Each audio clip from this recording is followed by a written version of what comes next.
കാലഘട്ടത്തിനൊത്ത സുവിശേഷ ശുശ്രൂഷകളാൽ തിരുസഭ ഇതാ ഉണരുന്ന കാലം. കുടുംബങ്ങളിൽ തിരുസഭയുടെ സ്നേഹചൈതന്യം ദൈവം നിരുപമം നിറയ്ക്കുന്നു. കുടുംബവിശുദ്ധീകരണത്തിനായി ശുശ്രൂഷ ചെയ്യുന്ന എറണാകുളം അതിരൂപതയിലെ ഇവാഞ്ചലൈസേഷൻ ടീമിന്റെ ഡയറക്ടറായ ഫാദർ ജോസഫ് പാറേക്കാട്ടിലച്ചന്റെ കൂടെയാണ് ജോഷുവ എന്ന ഈ പ്രോഗ്രാമിന്റെ ഇന്നത്തെ സഞ്ചാരം. കേരളത്തിലുടനീളം ഹോം മിഷൻ ശുശ്രൂഷകൾ ചെയ്തുകൊണ്ട് അനേകം കുടുംബങ്ങളെ വിശുദ്ധിയിൽ നിറയ്ക്കാൻ ദൈവം ഉപകരണമാക്കുന്ന ജീവിതം.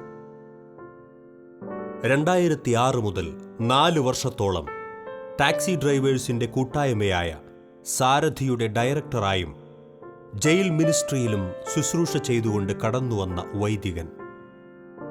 വിശുദ്ധിയുള്ള കുടുംബമാണ് തിരുസഭയുടെ വിശുദ്ധി എന്ന് ഹൃദയത്തിൽ വിശ്വസിക്കുന്ന പാറേക്കാട്ടിലച്ചൻ തന്റെ ജീവിതത്തിലെ ശുശ്രൂഷ അനുഭവങ്ങൾ നമ്മോട് പങ്കുവയ്ക്കുന്നു. അച്ഛാ, ശാലോം ടിവിയുടെ ജോഷു എന്ന ഈ പ്രോഗ്രാമിലേക്ക് സ്വാഗതം. Thank you. Father Joseph Parekkattil ഒരുപക്ഷെ ഇന്ന് എറണാകുളം രൂപതയിൽ മാത്രമല്ല, എറണാകുളം രൂപതാംഗമായ അച്ഛൻ കേരളത്തിൽ മുഴുവൻ വളരെ അറിയപ്പെടുന്നൊരു വൈദികനാണ്. പ്രത്യേകിച്ച് അച്ഛൻ്റെ ഒരു പ്രേക്ഷിത തീക്ഷ്ണതയുമായി ബന്ധപ്പെട്ട് ആണ് അച്ഛനെക്കുറിച്ച് പലപ്പോഴും ഞാൻ കേട്ടിട്ടുള്ളത്. അത്തരം വിശേഷങ്ങളിലേക്ക് പോകുന്നതിന് മുമ്പ് അച്ഛൻ്റെ ഒരു അടിസ്ഥാനപരമായ ചില വിവരങ്ങൾ തീർച്ചയായിട്ടും നമ്മുടെ പ്രേക്ഷകരെ അറിയണം. അച്ഛൻ്റെ വീട് എവിടെയാണ് അച്ഛൻ? എൻ്റെ വീട് കറുകുറ്റിയാണ്, അങ്കമാലിക്ക് അടുത്ത് കറുകുറ്റി എന്ന് പറയുന്നത്. കറുകുറ്റി ഇടവകയാണ്. അച്ഛൻ്റെ വീട്ടിലാരൊക്കെയുണ്ട്? വീട്ടിൽ ഞങ്ങൾ 2 മക്കളാണ്. എനിക്കുള്ളത് ഒരു ചേട്ടനാണ്, പിന്നെ അമ്മിച്ചിയുണ്ട്. അപ്പച്ചൻ 3 വർഷം മുമ്പ് മരിച്ചു. ചേട്ടൻ വിവാഹിതനാണ്, 3 മക്കളുണ്ട് ചേട്ടന്. അച്ഛൻ എന്നാണ് വൈദികനായത്? 2000 ഡിസംബറിൽ 30-ാം തീയതിയാണ് ഞാൻ വൈദികനായത്. 2000 ഡിസംബർ. അപ്പോൾ എനിക്ക് 16 വർഷം ആവാൻ പോവാണ് അച്ഛൻ്റെ ആ വൈദിക പരിശീലന കാലഘട്ടത്തെക്കുറിച്ചുള്ള അച്ഛൻ്റെ ഒരു ചിന്ത. തീർച്ചയായിട്ടും എങ്ങനെയാണ് അച്ഛന് ഒരു ദൈവവിളിയെക്കുറിച്ചുള്ളൊരു ചിന്ത ഉണ്ടായത്? എനിക്ക് എന്ന് പറഞ്ഞു തുടങ്ങി ഒന്ന് പെട്ടെന്ന് പറയാമായിരിക്കും അച്ഛന്. ദൈവവിളിയെക്കുറിച്ച് ചിന്തിക്കുമ്പോൾ ഞാനിങ്ങനെ ഒരു വൈദികനാകണം എന്നുള്ളൊരു ആഗ്രഹമൊന്നും മനസ്സിൽ വെച്ചുകൊണ്ട് നടന്നൊരു വ്യക്തിയൊന്നുമല്ല. പിന്നെ എൻ്റെ ഒരു കുടുംബ പശ്ചാത്തലം വെച്ച് നോക്കുമ്പോൾ ഒത്തിരി വൈദികരുടെയോ സിസ്റ്റേഴ്സിൻ്റെയോ ഒരു ആവിർഭാവമൊന്നും ഞാൻ കണ്ടിട്ടുമില്ല. അങ്ങനെ ഒരു പ്രോത്സാഹനം എനിക്ക് അങ്ങനെ കിട്ടിയിട്ടുമില്ല. പിന്നെ എന്നെ സംബന്ധിച്ചിടത്തോളം ഞാനൊരു രാഷ്ട്രീയത്തിൻ്റെ ഒരു ചോക്കയുള്ള ഒരു മനുഷ്യനായിരുന്നു. അതിൻ്റെ ഒരു ആവഹിച്ചെടുത്തൊരു രൂപമായിട്ടൊക്കെ ഇങ്ങനെ പ്രത്യേകിച്ച് ഹൈസ്കൂൾ കാലഘട്ടങ്ങളിലൊക്കെ ഞാൻ അങ്ങനെ അതിനെ സ്വപ്നം കണ്ടിങ്ങനെ മുന്നോട്ട് പോയൊരു വ്യക്തിയാണ് ഞാൻ. ഞാൻ പഠിച്ചത് കറുകുറ്റി സ്റ്റാർ ജീസസ് ഹൈസ്കൂളിലാണ്. സീമയുടെ ഒരു മേൽനോട്ടത്തിൽ, പക്ഷെ വേറെ കുറേ ആളുകളുടെ കൂടിയിട്ടുള്ള മാനേജ്മെൻറ്റാണ് ആ സ്കൂളിൻ്റെ. അപ്പോൾ അവിടെ പഠിച്ചുകൊണ്ടിരിക്കുമ്പോൾ തന്നെ ഞാൻ കതറും മുണ്ടും കതർ ഷർട്ടൊക്കെ ഇട്ടുകൊണ്ട് പോകാമെന്ന് പറയുന്നത് എൻ്റെ ഒരു സ്വപ്നവും അങ്ങനെ ഒരു ആഗ്രഹവും ഇതൊക്കെയായിരുന്നു. പക്ഷേ പിന്നീട് ഞാൻ രാഷ്ട്രീയത്തിലേക്ക് നോക്കുമ്പോൾ അതിൽ കണ്ട കുറേ മാൽ പ്രാക്ടീസ് അതെനിക്ക് അംഗീകരിക്കാൻ പറ്റുന്ന, എനിക്ക് ഉൾക്കൊള്ളാൻ പറ്റുന്ന ഒന്നായിട്ട് എനിക്ക് തോന്നിയില്ല. അപ്പോൾ അതുകൊണ്ട് ഞാൻ ആ ഒരു ലൈഫ് വേണ്ട എന്ന് തന്നെ ഞാൻ 10ാം ക്ലാസ് കഴിഞ്ഞപ്പോൾ തന്നെ ഞാൻ തീരുമാനിക്കുകയാണ്. പിന്നെ ഞാൻ എന്ത് ലൈഫിനെ കുറിച്ച് ചിന്തിക്കണം. അങ്ങനെ ഇരിക്കുമ്പോഴാണ് ഞാനിപ്പോഴും ഓർക്കുന്നു, എന്നെ ഇംഗ്ലീഷ് പഠിപ്പിച്ച അധ്യാപകൻ ഒരു ദിവസം ഞങ്ങളൊരു വാക്ക് പരിചയപ്പെടുത്താൻ വേണ്ടിയിട്ട് ക്ലാസ് റൂമിൽ ചോദിച്ചു. അംബീഷൻ എന്ന് പറയുന്നൊരു വാക്കാണത്. ആ വാക്ക് പരിചയപ്പെടുത്താൻ വേണ്ടിയിട്ട് ചോദിച്ചു, വാട്ട് ഈസ് യുവർ അംബീഷൻ എന്ന് ചോദിക്കുകയാണ്. അപ്പം ഞങ്ങൾ ഏതാണ്ട് ഒരു 50 കുട്ടികളോടത്തോളം ക്ലാസ്സിലുണ്ട്. ഈ സാറാണെങ്കിൽ എല്ലാവരോടും അംബീഷൻ ഇങ്ങനെ ചോദിച്ച് വരാണ്. ആദ്യം ഇത് എന്താ വാക്കെന്ന് പോലും അറിയാൻ പാടിയിരുന്നില്ല. പക്ഷേ ഓരോരുത്തർ പറയണ കേട്ടപ്പോൾ ഈ വാക്ക് ഇതാണ് ഉദ്ദേശിക്കണതെന്ന് മനസ്സിലായി. പക്ഷേ നമ്മൾ ഒരു ആവറേജ് സ്റ്റുഡൻ്റ് ആയതുകൊണ്ട് നമ്മളൊരു 3ാമത്തെ സെക്ഷനിലെ ബെഞ്ചിലാണ് നമ്മളൊക്കെ പോയി ഇരിക്കണേ. അപ്പോൾ അവിടെ വന്നപ്പോഴേക്കും എനിക്കൊരാഗ്രഹം ഉണ്ടായിരുന്നു, ഇതുവരെ ആരും പറയാത്തൊരു വാക്ക് പറയണം എന്നുള്ളതാണ്. അപ്പോൾ അതുകൊണ്ട് ഒരു പ്രത്യേക പ്രേരണയായിരിക്കാം ഞാൻ പറഞ്ഞു. മറ്റുള്ളവരൊക്കെ ഓരോരോ കാര്യങ്ങൾ അവരുടെ അംബിഷൻസ് പറഞ്ഞപ്പോൾ ഞാൻ അതുവരെ ആരും പറയാത്തൊരു അംബിഷൻ ഞാൻ പറഞ്ഞു, I want to become a priest and that is my ambition എന്ന് പറഞ്ഞു. പക്ഷേ അത് ഞാൻ അന്ന് പറഞ്ഞ് അവസാനിപ്പിച്ചു പോയ ഒരു കാര്യമാണ്. പക്ഷേ എന്ന് ഞാൻ ഈ രാഷ്ട്രീയത്തിൻ്റെ ചിന്താഗതി ഞാൻ അവസാനിപ്പിച്ചു, അന്ന് അതെൻ്റെ മനസ്സിലേക്ക് കടന്നു വരാൻ തുടങ്ങി. ഈ ഒരു അംബീഷൻ എൻ്റെ മനസ്സിലേക്ക് കടന്നു വരാൻ തുടങ്ങി. അപ്പം ഞാൻ അതിനുവേണ്ടി പ്രാർത്ഥിച്ചു. പക്ഷെ ഞാൻ സഭാധികാരികളെയൊക്കെ ഞാൻ വികാരിച്ചനെ ഞാൻ സമീപിച്ച് കഴിഞ്ഞപ്പോൾ എനിക്ക് വികാരിച്ചും പറഞ്ഞു, മോനെ അതിൻ്റെ സമയം കഴിഞ്ഞു, ഇൻ്റർവ്യൂ ക്യാമ്പൊക്കെ കഴിഞ്ഞല്ലോ, ഇനി മോൻ പോയി എങ്ങനെ ഇരിക്കുമെന്ന് എനിക്കറിയാൻ പാടില്ല, എന്നാലും ഞാൻ എഴുത്ത് തന്നു വിടാം, അവിടെ ചെന്ന് റെക്ടറച്ചനെ കാണാൻ പറഞ്ഞു. ഞാൻ ചെന്ന് റെക്ടറച്ചനെ കണ്ടു. അച്ഛൻ എൻ്റെ വീട്ടിൽ വരാമെന്ന് പറഞ്ഞു. അച്ഛൻ ഒരു ദിവസം വീട്ടിൽ വന്നു. അതിനുശേഷം ഇൻ്റർവ്യൂ ഉണ്ടായിരുന്നു. ആ ഒരു വർഷം ഒരു 120-130 പേരുടെ അടുത്ത് ഇൻ്റർവ്യൂവിന്, അപ്പോൾ 2 ദിവസമായിട്ടാണ് നടക്കുന്നത്. അപ്പോൾ അങ്ങനെ വന്നു കഴിഞ്ഞപ്പോൾ ഞാൻ അവിടെ ചെന്ന് കഴിയുമ്പോൾ ഞാൻ ചോദിക്കുമ്പോൾ, ഞാൻ ഈ രാഷ്ട്രീയത്തിൻ്റെ പിന്നാലേക്ക് ഇത്തിരി താല്പര്യം വെച്ച് നടന്ന കാരണം എനിക്കൊരു 2nd ക്ലാസ് മാത്രമേ എനിക്കുണ്ടായുള്ളൂ. അപ്പോൾ ഞാൻ അവിടെ ചെന്ന് കഴിഞ്ഞപ്പോൾ അവിടെ ഇരിക്കുന്നവരൊക്കെ ഡിസ്റ്റിങ്ഷൻ കിട്ടിയവർ, ഫസ്റ്റ് ക്ലാസ് കിട്ടുന്നവർ ഇതിലാണ്. ആകെ 30 പേരെ അന്ന് -9 എടുക്കുന്നുള്ളൂ. അപ്പോൾ ഞാൻ ഓരോരുത്തരോടും ചോദിച്ചു കഴിഞ്ഞപ്പോൾ അവരൊക്കെ ഇത്രയും ക്വാളിഫിക്കേഷനുള്ള ആളുകളാണ്. അപ്പോൾ ഞാൻ വിചാരിച്ചു നമുക്ക് ഇത് ഉണ്ടാവില്ലെന്ന് തോന്നണേ എന്ന് വിചാരിച്ചു. എന്നാലും ഞാൻ പ്രാർത്ഥിച്ചുകൊണ്ട്, എൻ്റെ ആഗ്രഹം ഉള്ളിൽ വെച്ച് ഞാൻ പ്രാർത്ഥിച്ചുകൊണ്ടിരുന്നു. അങ്ങനെ ഇരിക്കുമ്പോഴാണ് അന്നത്തെ റെക്ടറായിരുന്ന അച്ഛൻ പുറത്തു വന്നുകൊണ്ട് ഇൻ്റർവ്യൂവിന് ഇരിക്കുന്ന എല്ലാവരോടായിട്ട് പറഞ്ഞു, ഇവിടെ നമ്മൾ ആകെ 30 പേരെ ഇൻ്റർവ്യൂ ചെയ്തെടുക്കുന്നുള്ളൂ.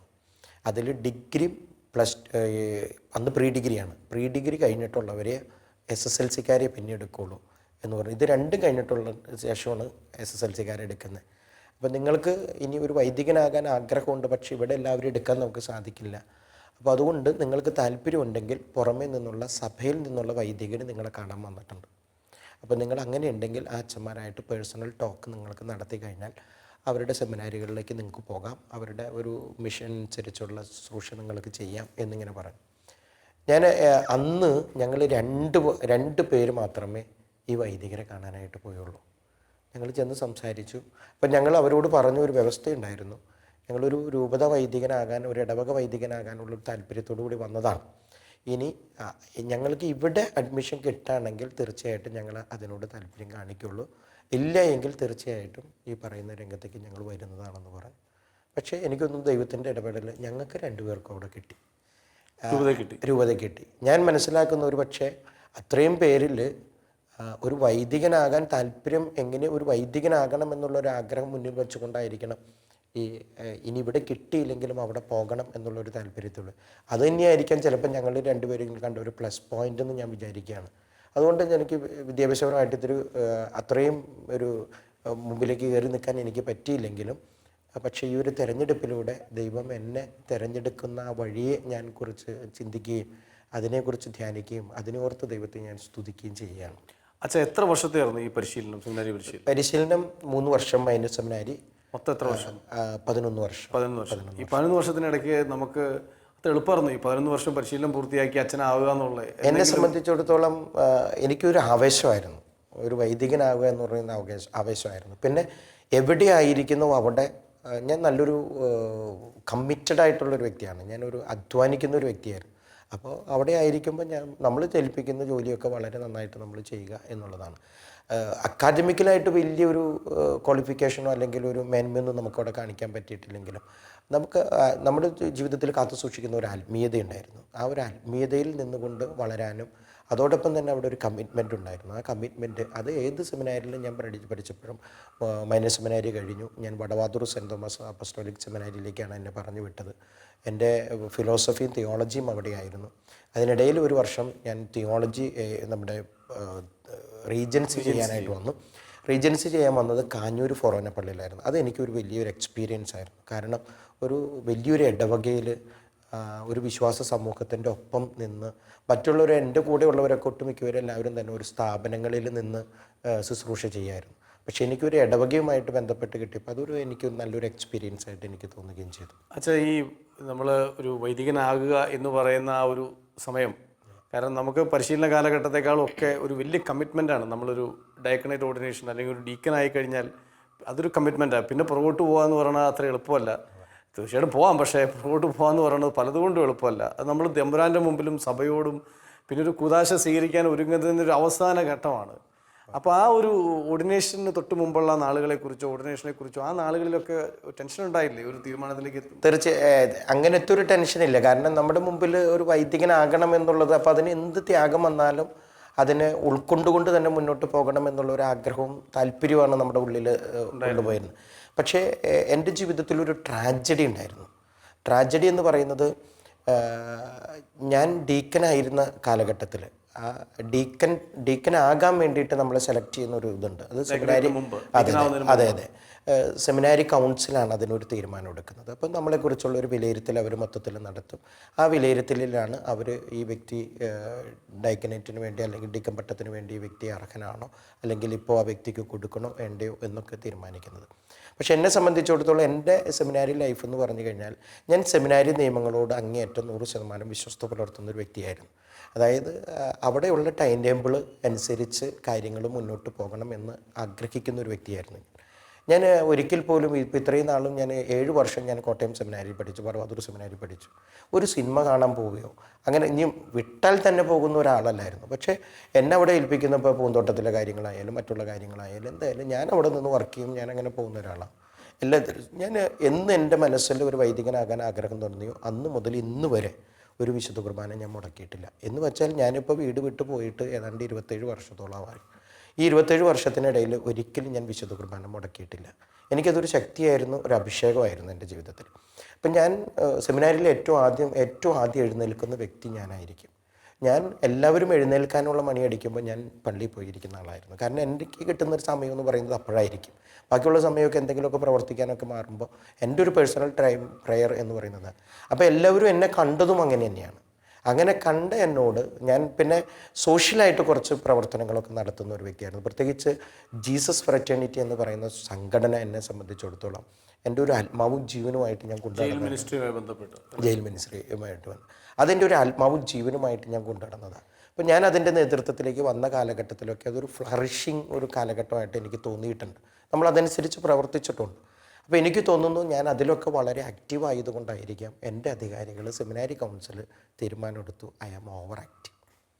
ഞാൻ കൂടുതൽ ആക്റ്റീവായിട്ട് പ്രവർത്തിക്കുന്ന ഒരു വ്യക്തിയാണ്. അപ്പോൾ അങ്ങനെ ഒരു വ്യക്തിയെ ഒരു ഷോക്ക് ട്രീറ്റ്മെൻറ്റ് കൊടുക്കണം എന്നുള്ളതായിരിക്കാം ചിലപ്പോൾ അവർ തീരുമാനിച്ച ഒരു കാര്യം. അതുകൊണ്ട് റെക്ടർ എന്നെ വിളിച്ചിട്ട് ഓരോരുത്തരെ വിളിച്ച് അവരെ ഡയഗനറ്റിന് വേണ്ടി സെലക്ട് ചെയ്തിട്ടുണ്ട് എന്നുള്ളത് റെക്ടറുമായിട്ടുള്ള ആ കമ്മ്യൂണിക്കേഷനിൽ ഇൻ്റർവ്യൂവിൽ റെക്ടർ പറയുകയാണ്. പക്ഷെ എന്നെ വിളിച്ചപ്പോൾ പറഞ്ഞു പാറേക്കാട്ടിയുടെ ഡയഗനറ്റ് നമ്മൾ മാറ്റി വച്ചിരിക്കുകയാണെന്ന് പറഞ്ഞു. അപ്പം ഞാൻ ചോദിച്ചു എന്താ അച്ഛന്ന് ചോദിച്ചു. അപ്പോൾ പറഞ്ഞു സെമിനാരി കൗൺസിലിൻ്റെ വിലയിരുത്തലിൽ താങ്കൾ ഒരു ഓവർ ആക്റ്റീവാണ് എന്നുള്ളതാണ് കണ്ടത്. ഞാൻ ആ ഒരു തീരുമാനം എൻ്റെ മുമ്പിൽ പറഞ്ഞപ്പോൾ ഞാൻ അങ്ങേയറ്റം വിഷമിച്ചു. പക്ഷേ ഞാൻ അപ്പോൾ ഒറ്റ ചോദ്യം മാത്രമേ ഞാൻ ചോദിച്ചുള്ളൂ. ഞാൻ പറഞ്ഞു അച്ഛൻ ഞാനിവിടെ 7 വർഷമായി ഈ സെമിനാരിൽ ഞാൻ പഠിക്കാൻ തുടങ്ങിയിട്ട് ഇന്ന് വരെ ഒരു റെക്ടറും വിളിച്ച് നീ അത് ചെയ്തത് ശരിയായിട്ടില്ല, അങ്ങനെയല്ല പോകണ്ട, ഇങ്ങനെ പോകണ്ടില്ല ഇന്ന് വരെ എന്നോട് പറഞ്ഞിട്ടില്ല. പക്ഷേ ഇപ്പോൾ എന്നോടിത് പറഞ്ഞപ്പോൾ എന്തെങ്കിലും എൻ്റെ ഭാഗത്ത് ഇങ്ങനൊരു പ്രശ്നം കണ്ടിട്ടുണ്ടെങ്കിൽ അതൊന്നും ഒരു പ്രാവശ്യമെങ്കിലും എന്നെ വിളിച്ചു പറഞ്ഞെങ്കിൽ ഒരു പക്ഷേ എനിക്കൊരു വൈദികനാകാനുള്ള ആഗ്രഹത്തിന് ഇത് ഞാൻ മാറ്റി വയ്ക്കേണ്ടതാണെങ്കിൽ ഞാൻ മാറ്റി വയ്ക്കുമായിരുന്നു. പക്ഷേ ഇത് എനിക്കൊരു വിഷമമുണ്ടാക്കുന്നത്. എന്തായാലും കുഴപ്പമില്ല. ഇത് കഴിഞ്ഞ് ഞാൻ പുറത്തേക്ക് പറഞ്ഞു. സെമിനാരിലുള്ളവരെല്ലാവരും പറഞ്ഞു എൻ്റെ ഡയഗനേറ്റ് നീട്ടി വെച്ചിട്ട് ഡീക്കൻ പട്ടം നീട്ടി വെച്ചിരിക്കുകയാണ് എന്നൊക്കെ പറഞ്ഞ് അറിഞ്ഞു കഴിഞ്ഞപ്പോൾ എല്ലാവരിലും അമർഷമാണ് ഉണ്ടായത്. കാരണം അതുപോലെ സെമിനാരിയുടെ നിയമങ്ങളോടും സെമിനാരിയുടെ ചട്ടക്കൂടിലും നിന്ന് വളർന്നു വരുന്ന എനിക്കെതിരെ ഇങ്ങനെ ഒരു തീരുമാനം വന്നു കഴിഞ്ഞപ്പോൾ പ്രൊഫസേഴ്സിലായാലും അല്ലെങ്കിൽ എൻ്റെ സഹപാഠികളിലായാലും എല്ലാവരിലും ഉണ്ടായിരുന്ന ഒരു വിഷമമായിരുന്നു, ഒരു അമർഷമായിരുന്നു. ആ അമർഷം പലരും എൻ്റെ അടുത്ത് പറഞ്ഞു നീ ഇതിട്ടിട്ട് പോടാന്ന് പറഞ്ഞു. പക്ഷേ എനിക്ക് അതല്ല, എനിക്കൊരു വൈദികനാകണം. പക്ഷെ ഞാൻ ഇന്ന് ചിന്തിക്കുകയാണ് ആ ഒരു കാലഘട്ടം, ആ ഒരു ട്രാജഡി ഇന്ന് എൻ്റെ ജീവിതത്തിൽ എനിക്ക് തന്ന കരുത്തെന്ന് പറയുന്നത് വലുതാണ്.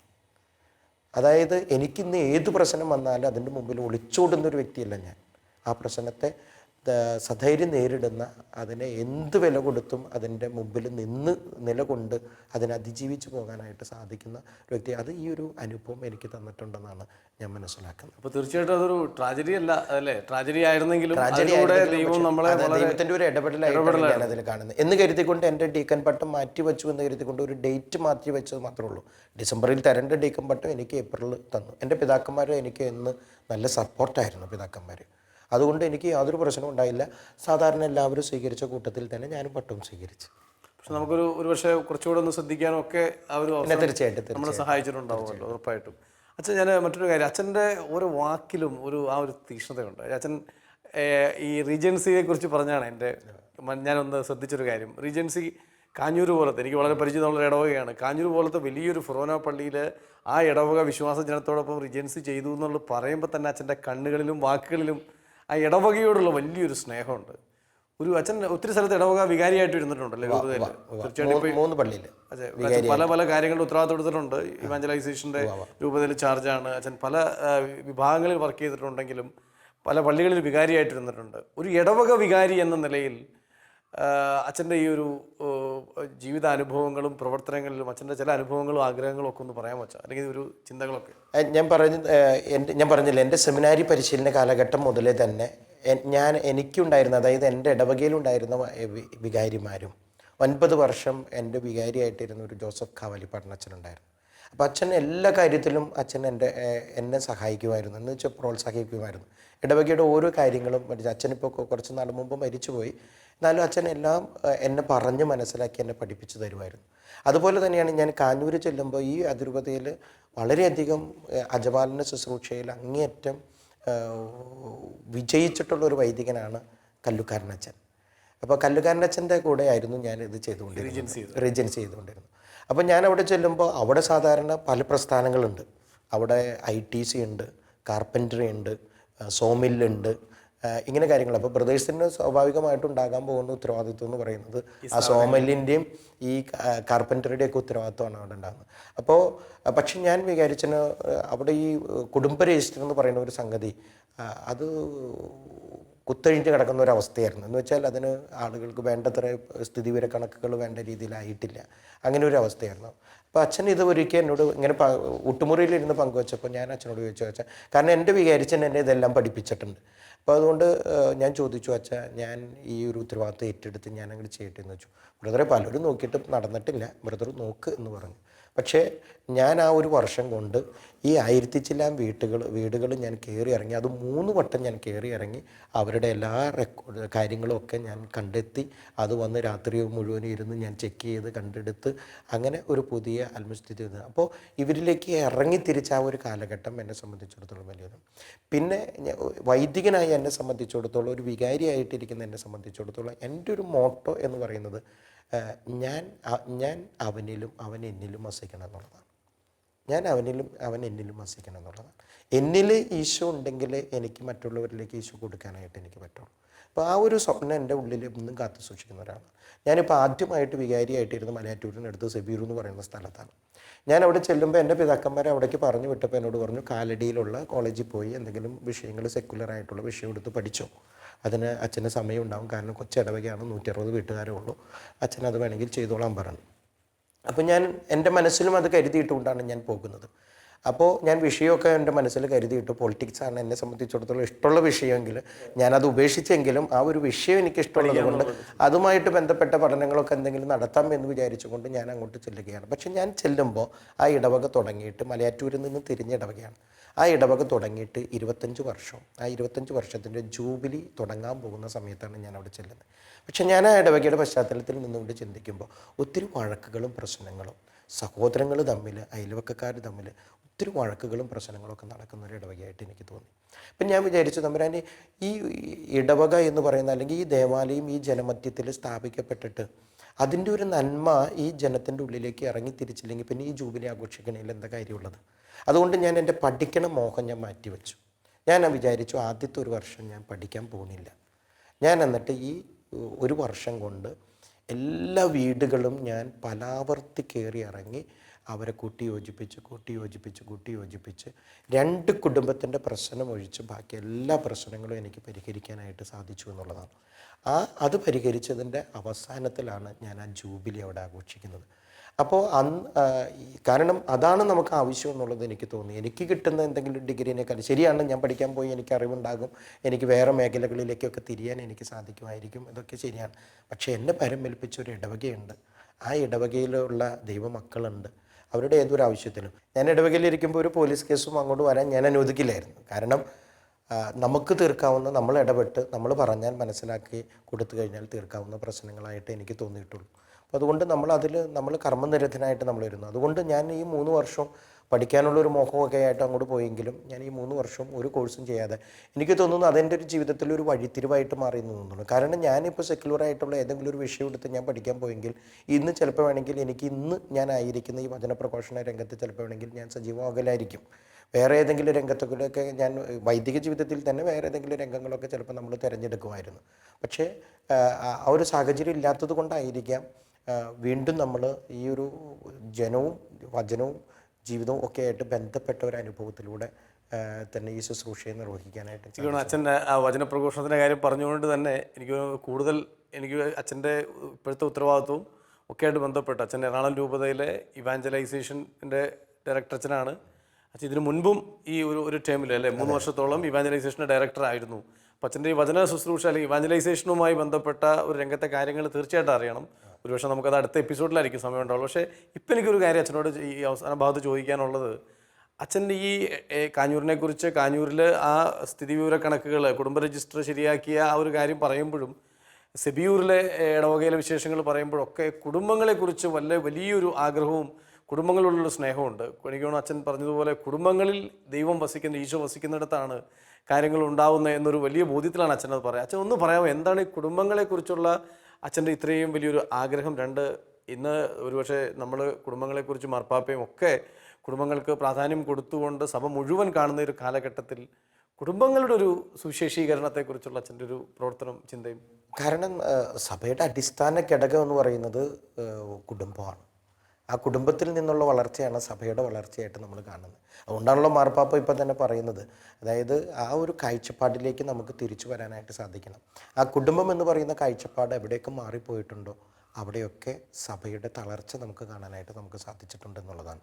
അപ്പോൾ അതുകൊണ്ട് വിശ്വാസം വളരേണ്ട ഒരു അതിന് ഏറ്റവും പറ്റിയൊരു വളക്കൂർ എന്ന് പറയുന്നത് അത് കുടുംബം തന്നെയാണ്.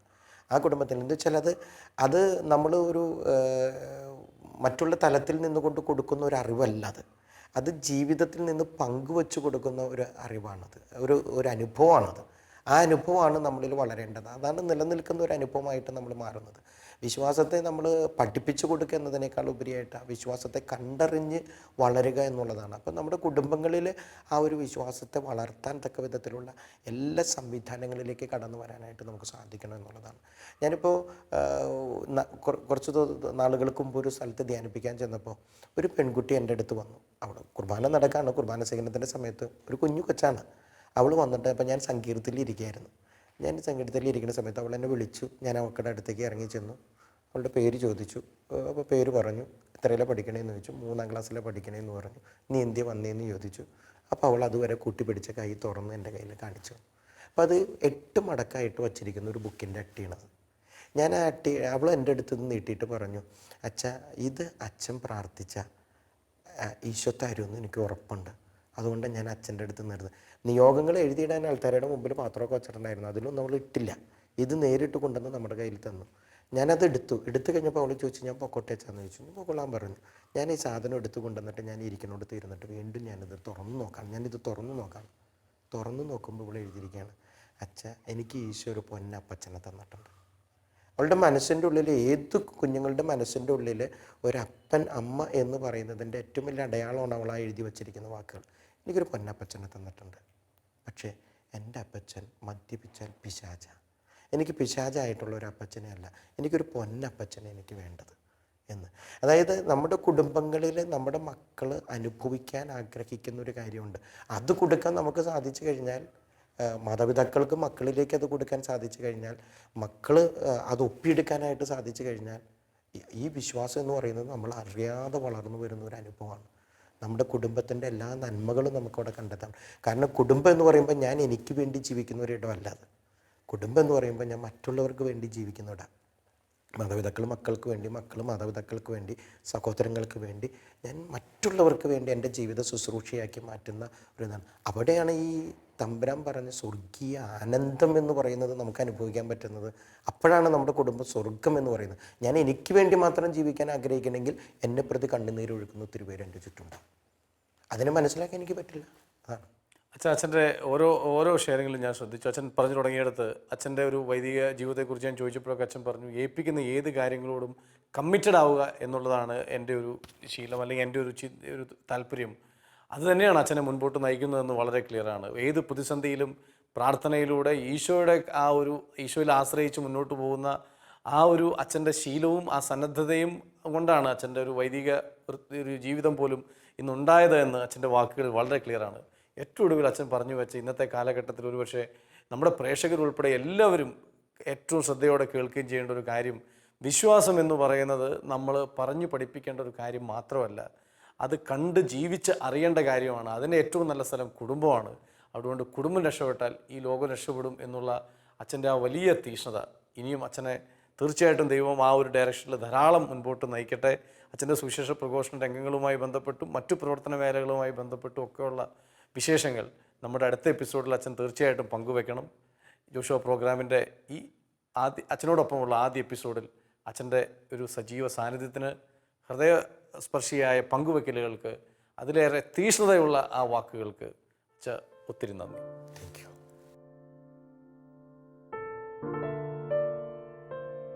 ദൈവം കരം വെച്ച് അഭിഷേകം ചെയ്യുന്ന ജീവിതങ്ങൾ. ഇടയന്റെ ദൗത്യം പേറുന്ന ഈ കാലഘട്ടത്തിലെ ഇടയന്മാർ ഇവരാണ്. ജോഷുവയുടെ കാലടിപ്പാടുകൾ പിൻചെല്ലുന്ന ഇടയന്മാർ. പുത്തൻ കാലഘട്ടത്തിനൊത്ത് സഭാ തനയരെ നയിക്കുവാൻ ഇവർ ഇതാ തിരുസഭയിൽ സമർപ്പണം ചെയ്യുന്നു.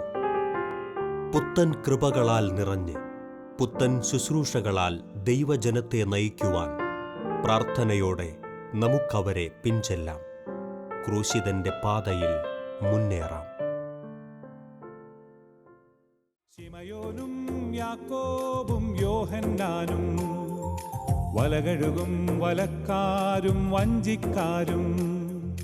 ശിമയോനും യാക്കോബും യോഹന്നാനും വലകഴുകും വലക്കാരും വഞ്ചിക്കാരും. ഒരു നിമിഷം കേൾക്കാമോ കേൾക്കാമോ, നിങ്ങൾക്കായി നൽകാം ഞാൻ ഇന്നൊരു സന്ദേശം. നിങ്ങളെ സാക്ഷാൽ മുക്കുവരാക്കാൻ ഉതകും സുവിശേഷം. നിങ്ങളെ സാക്ഷാൽ മുക്കുവരാക്കാൻ ഉതകും സുവിശേഷം. ആഴക്കടലിൽ പോകുവിൻ,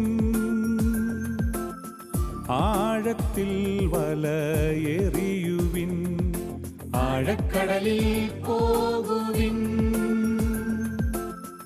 ആഴത്തിൽ വലയെറിയുവിൻ.